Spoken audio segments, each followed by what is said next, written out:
Olá, hoje vamos falar sobre um importante assunto, economia circular e os desafios da gestão de resíduos no Brasil. Seja muito bem-vindo, muito bem-vinda à TV Água e Saneamento, o canal da sustentabilidade, uma iniciativa da ESABESP.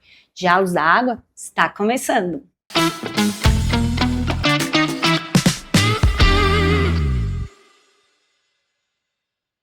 E para falar sobre os avanços, obstáculos e o papel do direito ambiental na construção de políticas públicas mais eficientes para resíduos, vamos conversar com o especialista em direito ambiental, Fabrício Soler, que é referência nacional no assunto. Seja muito bem-vindo, Fabrício. Muito obrigada por aceitar o nosso convite. É uma honra recebê-lo. Que é isso? Primeiro, registrar o privilégio de estar aqui na TV Água e Saneamento. Prazer estar participando aqui contigo e conversar um pouco dos desafios que nós temos aí na agenda de resíduos no Brasil. Quantos desafios, né? Não fala. O Brasil avançou nos últimos anos na agenda de resíduos sólidos, logística reversa, economia circular, mas ainda enfrenta desafios importantes na implementação dessas políticas. Na sua avaliação, quais são hoje os principais obstáculos para transformar resíduos em oportunidades ambientais, sociais e econômicas? Vamos lá, acho que assim, o primeiro, acho que assim, tem um primeiro que é fundamental para a gente mudar o patamar desse tema no Brasil, é eliminar os lixões. Então, acho que assim, o primeiro ponto é fechar os lixões no Brasil.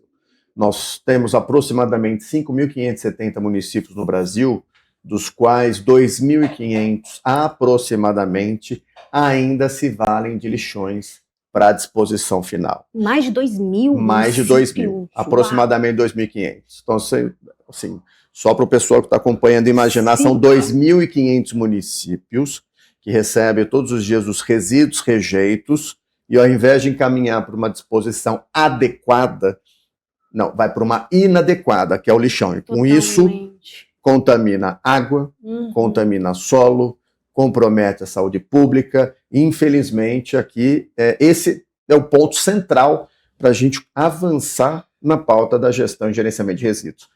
É o que eu comento, a gente tem vários temas assim, instigantes e iniciativas incríveis de logística reversa, circularidade, entre tantos outros temas que permeiam a pauta de resíduos, mas esse é o pavimento. Nós precisamos fechar os lixões.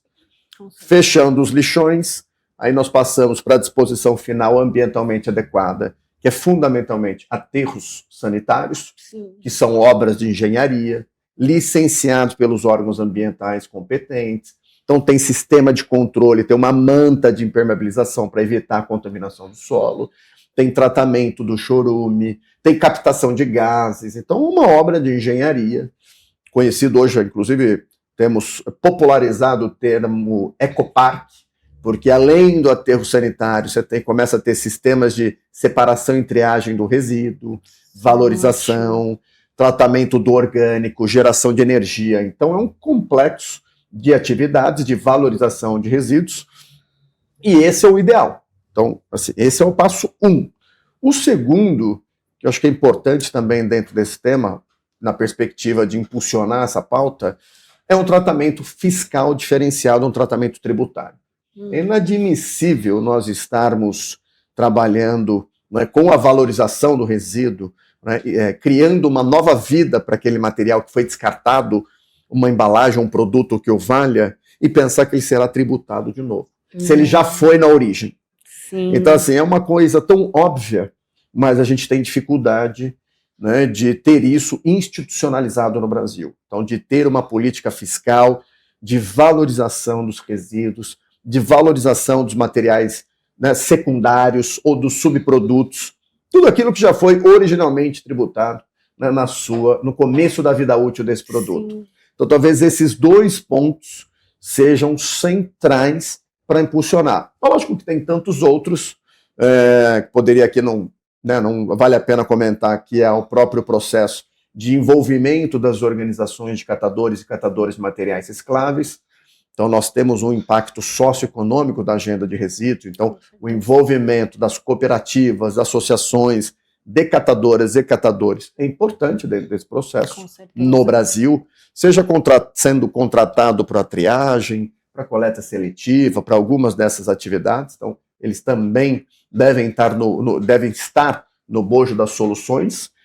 E eu acho que para encerrar, que eu acho que são importantes desafios, que é a regionalização da gestão de resíduos. Então, o que eu estou querendo dizer objetivamente?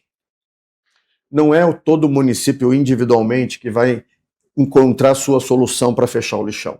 Então, hoje, o que a gente tem visto são soluções regionalizadas, em que nós temos um aterro sanitário atendendo a 5, 8, 10, 15 municípios que passam a fechar os seus lixões e encaminhar para a disposição final. Então, a regionalização, que hoje ela é parcial no Brasil, ela deveria ser quase que a realidade total. Nós temos bons exemplos de regionalização em estados do Nordeste, onde tem uma atuação conjunta de Tribunal de Contas, Ministério Público, órgão ambiental, e que alguns estados, como o próprio Piauí, entre outros, é lixão zero. Não tem mais lixão. Exemplo. É referência.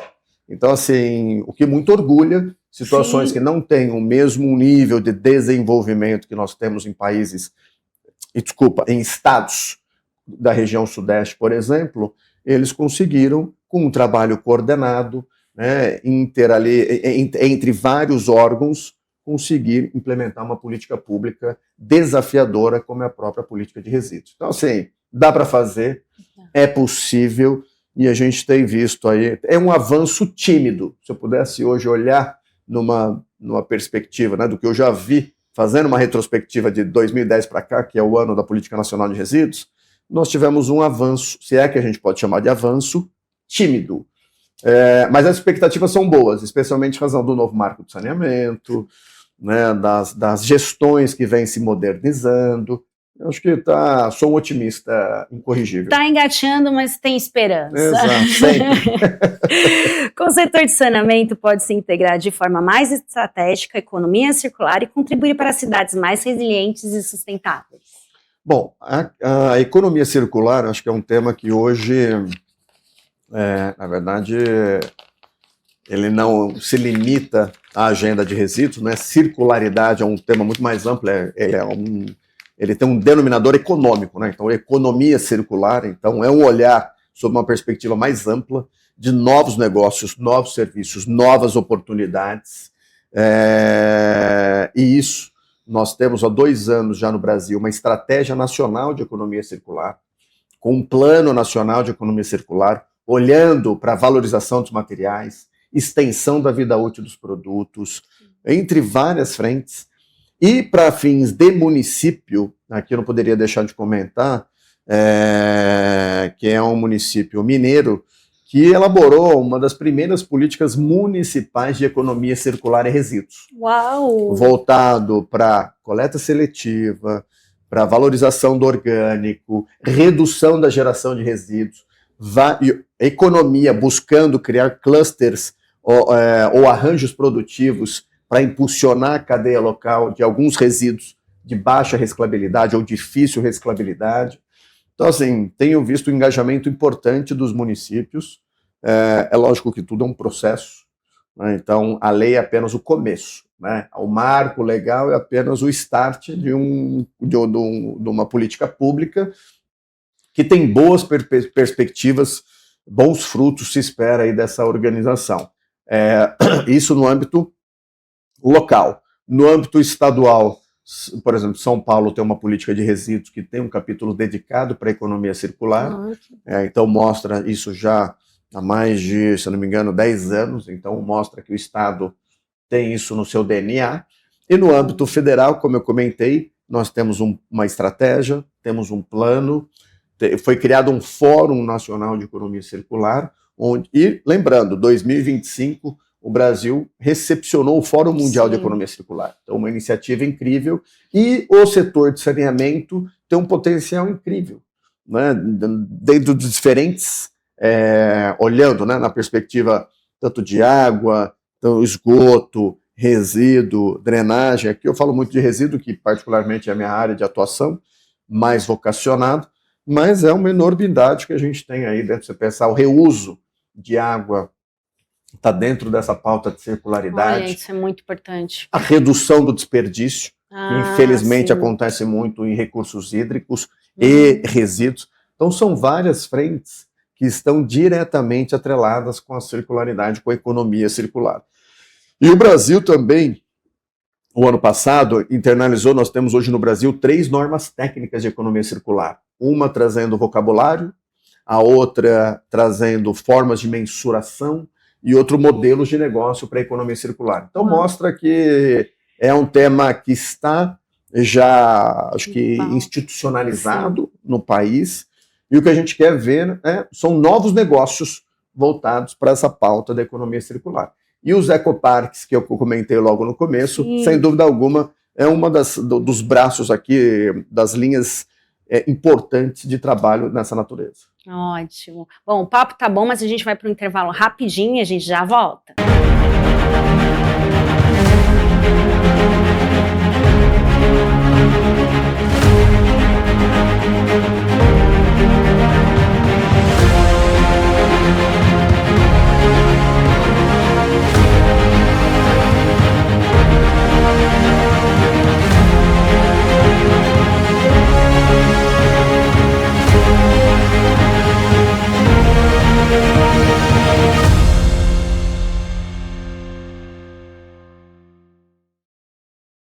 Vocês viram aí no intervalo, né, gente? Já tem agenda, já tem compromisso entre o dia 20 e 22 de outubro. O encontro técnico AESABESP e FENASAN 2026.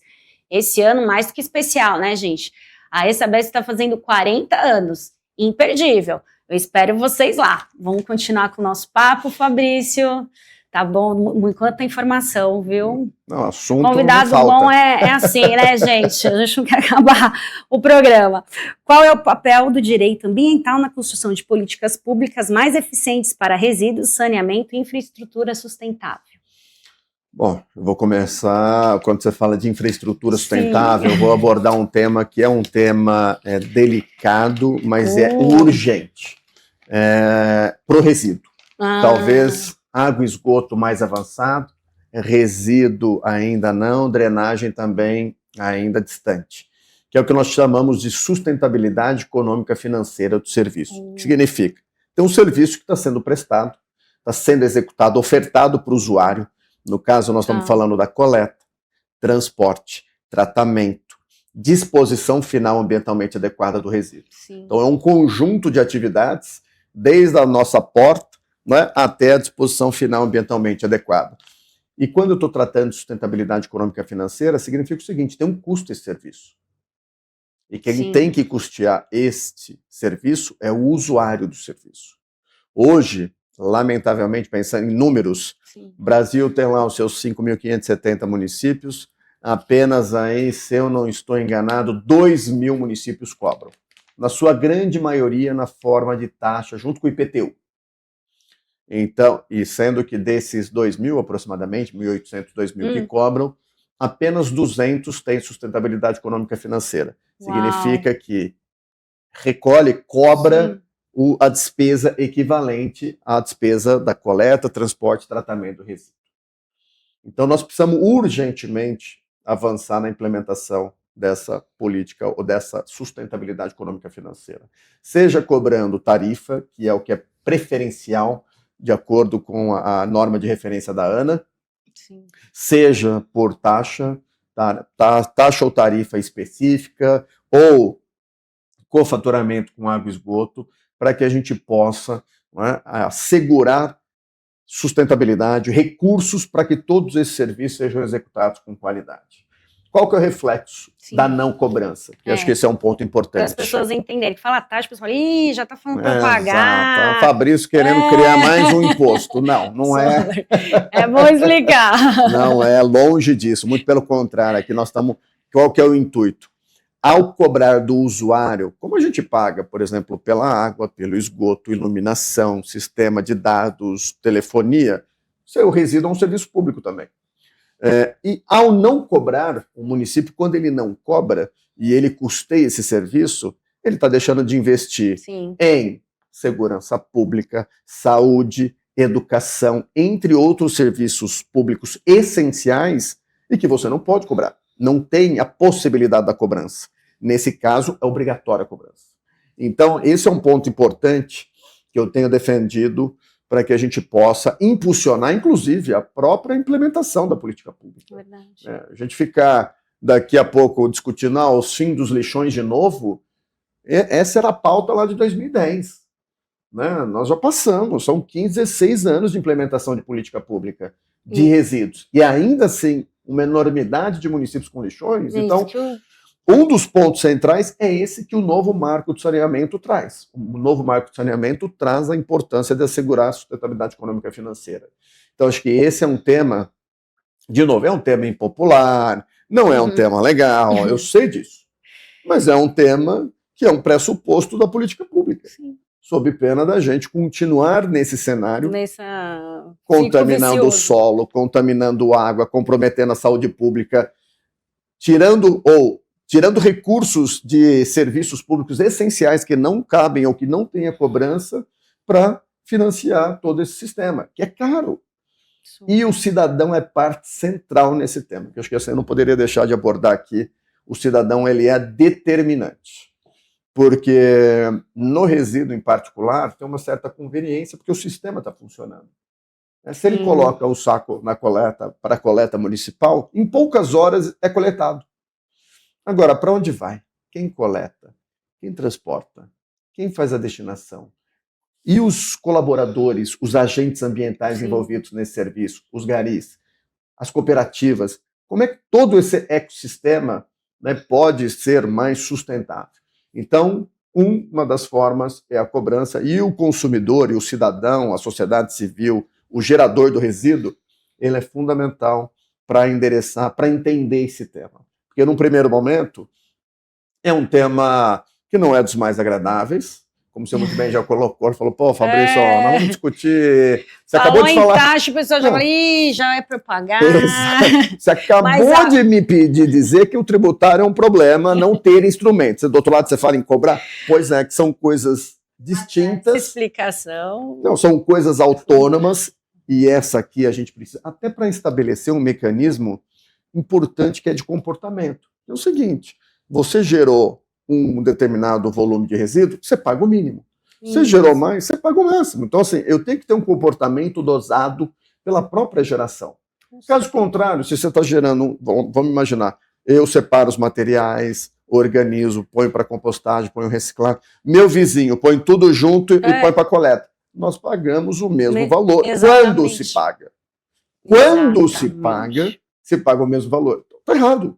Então, assim, tem que cobrar os dois, mas de forma diferente. Esse aqui reduziu o volume, colocou um volume menor para coleta. Esse aqui colocou um volume maior. Então, assim, são posturas e comportamentos diferentes. Por consequência, o custeio é diferente. Mas reconheço que o tema tem a sua delicadeza, mas, por outro lado, ele é fundamental enfrentar. Mas com a sua explicação agora, eu acho que todos entenderam a importância, né? E a justiça desse... Exato. Como você falou, um faz uma coisa, faz outra, todos pagam, um não paga, só o outro paga. É um sistema mais justo e importantíssimo, né? E não comentei da própria cobrança social, que é um instrumento previsto dentro desse serviço. Entendeu? Então, assim, você tem a possibilidade de se instituir a cobrança social, então, de uma forma a ter uma tarifa, um valor, uma taxa, com um valor subsidiado menor para quem não tem condições. Infelizmente, nosso tempo acabou, o papo estava delicioso, né, gente? Coisa boa, passa rápido. Novena TV, Água e Saneamento e a Sabesp, agradeço a sua presença. Muito obrigada. Eu que agradeço. Muito obrigado por tanto conhecimento. Aprendemos, tivemos uma aula praticamente aqui, né, gente? O programa fica por aqui, mas clica aí no sininho para receber as notificações, siga a Sabesp e a TV Água e Saneamento nas redes sociais para não perder nada. Gostou do programa? Tem mais lá, corte nas redes sociais. Então, segue a gente. Até o próximo programa, te espero lá.